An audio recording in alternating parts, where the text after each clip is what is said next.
Welcome to the UFOs podcast, where we cover all things alien and UFO. Welcome to the UFOs podcast, and I'm your host, Jeff Zim. Extraterrestrial beings. The world of reported extraterrestrial encounters encompasses a vast array of beings, from the widely recognized greys to more obscure entities that blur the lines between alien visitors and cryptozoological phenomena.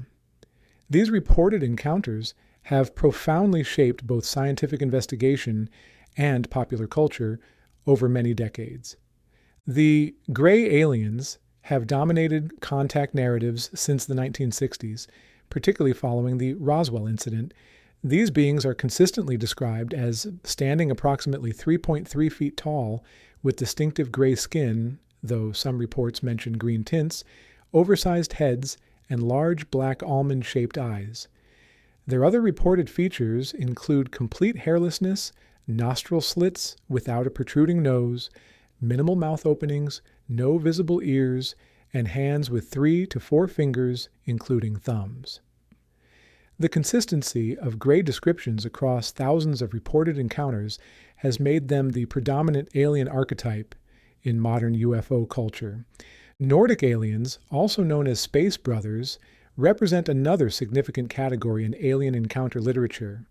These beings are described as humanoid with stereotypical Scandinavian features, tall stature, blonde hair, and blue eyes. Various subcategories of Nordic aliens have emerged in reports, including the Plagiaran, previously known as Pleiadians from the Pleiades, Venusians, Tall Whites, and Agarthans from Agartha. These entities are often associated with more benevolent interactions compared to other reported alien types. The Flatwoods Monster stands as a unique case in alien encounter history. Witnessed in West Virginia, this entity was described as a tall humanoid with a distinctive spade-shaped head. According to Jerome Clark's documentation, witnesses reported it as having a man-like shape and standing approximately 10 feet tall. Notably, descriptions of the being below the waist remained vague, with most witnesses unable to provide detailed accounts of its lower body.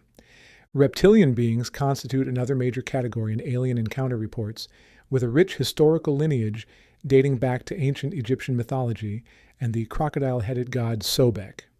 Modern reptilian theories have evolved into complex narratives, particularly through David Ickey's work on the reptilian conspiracy theory.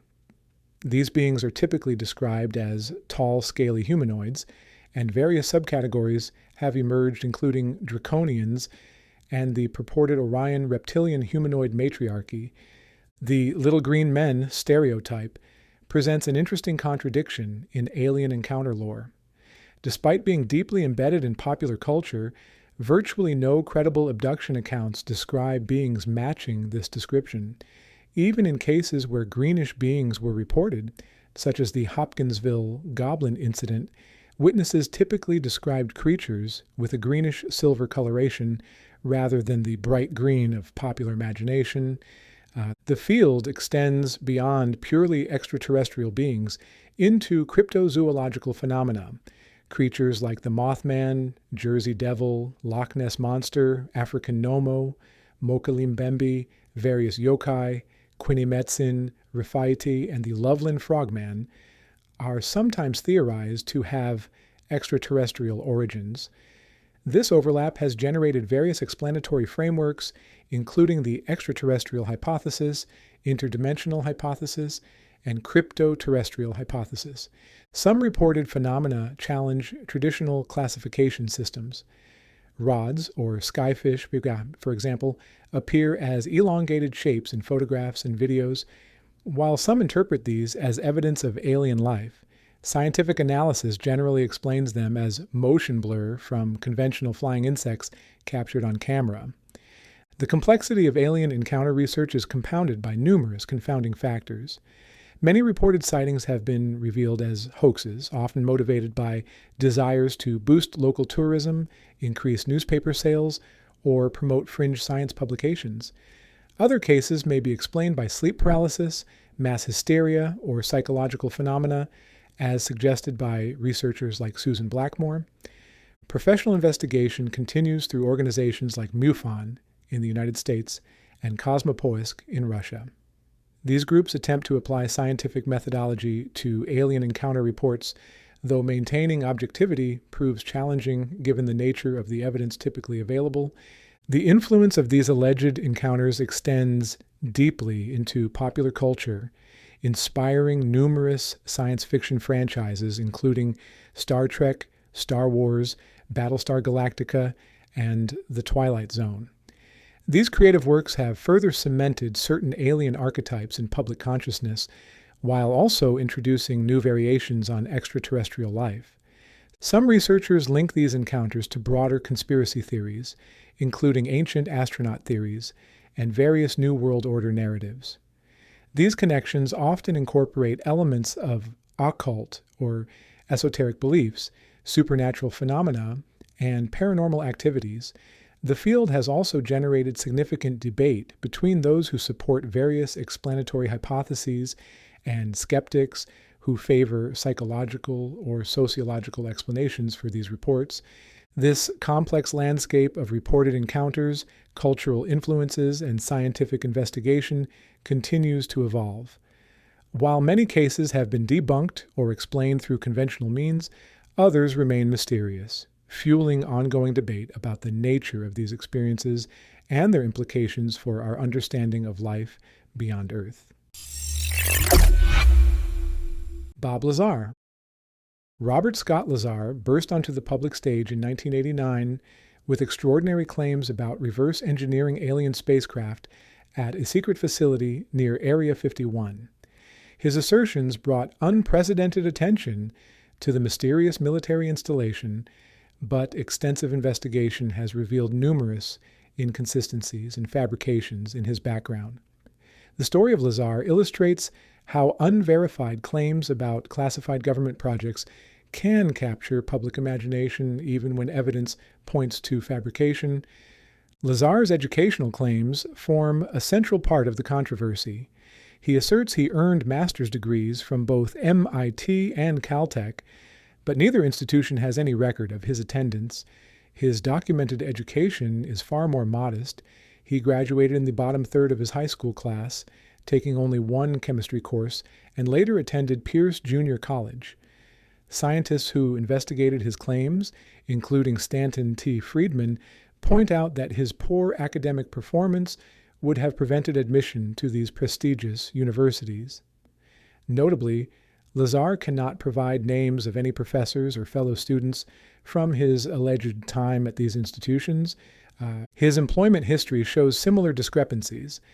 While Lazar claims he worked as a physicist at the Los Alamos Mason physics facility, investigation revealed he was actually a technician for a contractor firm.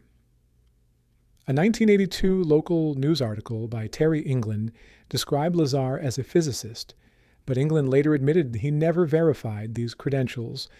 While Lazar appeared in a Los Alamos phone directory, the facility maintains no direct employment records of him as a physicist or staff scientist.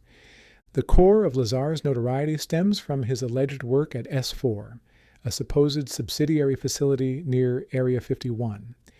In May 1989, he appeared in a masked television interview using the pseudonym Dennis, claiming he helped reverse engineer one of 9 alien spacecraft. He described working with an advanced metallic material similar to liquid titanium and element 115, now known as muscovium, as a power source. However, when muscovium was finally synthesized in 2003, its properties contradicted Lazar's claims about stable isotopes. All known isotopes of muscovium are extremely radioactive and decay within milliseconds. During his initial interviews, Lazar claimed his job interview was with contractor EG&G and that his employer was the United States Navy. EG&G stated they had no records of him, and the United States Air Force has discredited his supposed employment at any Nellis Air Force Base subsidiary. When pressed about the lack of evidence supporting his claims, Lazar alleged that his employment and education records were deliberately erased, an assertion that investigators consider implausible.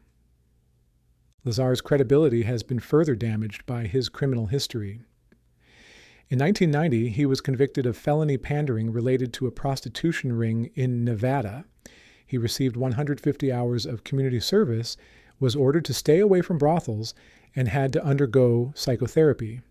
His company, United Nuclear Scientific Equipment and Supplies, faced legal troubles in 2006 for violating federal laws regarding the shipment of restricted chemicals. Following a 2003 raid examining chemical sales records, the company pleaded guilty to 3 criminal counts related to illegal fireworks components, receiving 3 years probation and $7,500 in fines. Despite these issues, Lazar has maintained a significant public profile. He operated the Desert Blast Festival, an annual event in Nevada, featuring homemade explosives, rockets, and jet-powered vehicles. The festival became known for its elaborate pyrotechnics displays and attracted enthusiasts from across the country. In 2019, he was featured in the documentary Bob Lazar, Area 51 and Flying Saucers, and appeared on The Joe Rogan Experience, continuing to share his story with new audiences. In 2017, Lazar's business faced another controversy when it was raided by the FBI and local police as part of a murder investigation. Authorities were investigating whether United Nuclear sold thallium to a murder suspect in Michigan, though Lazar was not listed as a suspect in the case. This incident added another layer of complexity to his already controversial public persona. The impact of Lazar's claims on popular culture has been substantial and lasting. His stories helped cement Area 51's place in public consciousness and contributed to numerous conspiracy theories about government knowledge of extraterrestrial life. His allegations about secret aircraft, alien technology, and government cover-ups have influenced decades of UFO folklore and conspiracy theories, despite being thoroughly debunked by both skeptics and believers in the UFO research community. Investigators have consistently found problems with virtually every aspect of his claimed background and experiences.